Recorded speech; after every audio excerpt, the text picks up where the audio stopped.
Hello, I'm BrigantiaBlackbird of Blackbird's Brew. Happy Friday and welcome to the Pagan Housewife. This month we're going to be doing a little mini-series called By the Elements. And we're going to look at each of the 4 elements in turn, and this week we're focusing on Earth.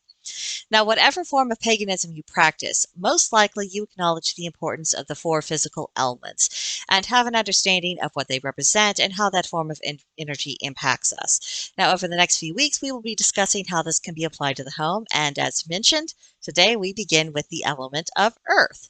Now, for the sake of any newbies watching this and as a memory refresher for everyone else, the element of Earth has both physical and magical properties. In the context of pagan life, both the physical and the magical is completely relevant. Physically, we understand what Earth is very instinctively because we can see it. It's the soil. It's every rock, from the most gigantic mountains to the smallest of pebbles, our beautiful crystals and gems, all the vegetation that grows on the Earth. Earth is what gives substance and shape to the physical world. Now, magically, Earth is both the nurturer of growing things and the earthquake that can shatter the landscape. As we look a bit closer at the elements in this chapter of the Pagan Housewife, you'll notice how all of the elements can create and destroy in their own way. Now, let's bring this to the level of our households. Obviously, Earth is involved as the structure of our home is rooted within it. Even if you live in an apartment building, even if you're on the top floor of that building, your dwelling is still attached to the Earth because it all links down to the foundation, and that foundation is resting on the Earth. Then we have the wood that composes the structure of the home. All of that grew from the earth. Many of our textiles in our homes, our sofas, bedding, towels, drapes, the clothes we wear, they're made from plants that grew from the soil, or they are made from the product of animals that ate the vegetation that grew from the soil. And then we have our house plants and our gardens, indoor or out, ornamental or productive. These are all further aspects of earth energy in and around the home. The composition of our very bodies is very earthy. We are filled to the brim with all sorts of minerals that can be found in the earth. We are literally of the land, and the land is us. And the action of living, both the practical and the tangible aspects of it, are also manifestations of earth energy. And spiritually, earth energy comes down to whether or not we are walking our talk. Do we live our path, or is it just a theoretical exercise for us? Is there a difference between our pagan household and the Christian household, or the atheist household that's down the street? Have we utilized earth energy to truly live our beliefs? Now, the element of earth is inherently practical. It is all about the doing. And sometimes the doing can be quite mundane, routine, and, if we're being honest, a little bit boring. But just because a task is mundane, it doesn't mean it doesn't always also have spiritual and magical significance. So let's take a look at just a couple of examples. First, household repairs. Daily life takes its toll on the structure, as does the weather and periodic natural disasters. The home requires maintenance. It's just the way that it is, and it's our responsibility to attend to that. Not only does taking care of this involve the earth element, but it also shows respect. Our homes provide us with shelter and are a place where we have the opportunity to make our daily lives comfortable, and it's also where the house spirit, whether it's conscious or unconscious, resides. All then taking care of ourselves and our family's physical health.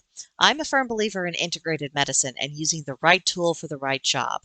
Now, whether I'm using a natural approach to improve my health, or I'm taking a pill that was created in a laboratory, or I have to break down, see a doctor, and get some kind of surgery or something equally invasive, it isn't just merely a practical act to improve a physical circumstances.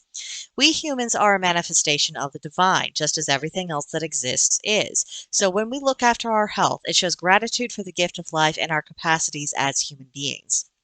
We can incorporate our pagan beliefs in this area by doing simple things like blessing medication before we take it to enhance its effectiveness, meditating to prevent ourselves from self-sabotaging or self-hexing.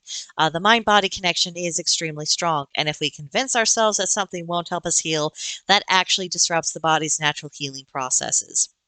And of course, we can also beseech deities that are associated with healing and ask for their aid. Now, the last thing I'd like to mention, sorry about that, uh, is that we can arrange our surroundings in such a way that practicing our faith is practical and convenient.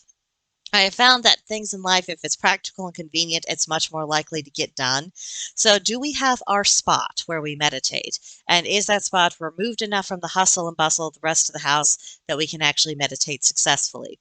If we have a household altar, is it located in a place that actually makes sense where we use it? And does it have enough room for us to make offerings?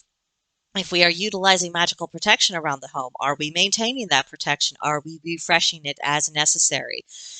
So you see, it's much easier to live our path if we make decisions to make our practices practical. And for that, we do need to tap into the element of earth. And that's really what I want to do with this chapter of getting us more and more into the habit of getting into the mindset of what is the essence of this particular element. How can I apply that in my home? I've just tossed out a few ideas today. Hopefully, it has sparked some other thoughts of your own. I would love to hear about them. Let me know in the comments section below, or come see me on Discord at Blackbird's Brew. There's a link in the description box below where you can join us. And if you make it to the Discord server, there is a channel called the Pagan Housewife. So if you want to talk a little bit more about looking at our homes through the perspective of different elements and those kinds of energies, or handy tips and tricks, there's a place to do that that is absolutely dedicated to that kind of talk. I would love to see you there. I think we could have some really fun discussions and exchange ideas and help, and that would help all of us grow and become better practitioners and to more fully make our households truly pagan, truly witchy for those of us who are witches, and to where it is actually reflective of our core spiritual beliefs. So I think that does it for this one. Next week, I think we'll be looking at the element of air. Yes, absolutely, we will be looking at the element of air next week. Had to consult the schedule, and that's where we're at. But I hope you'll be back for that. And in the meantime, I'll see you in the next one. Bye.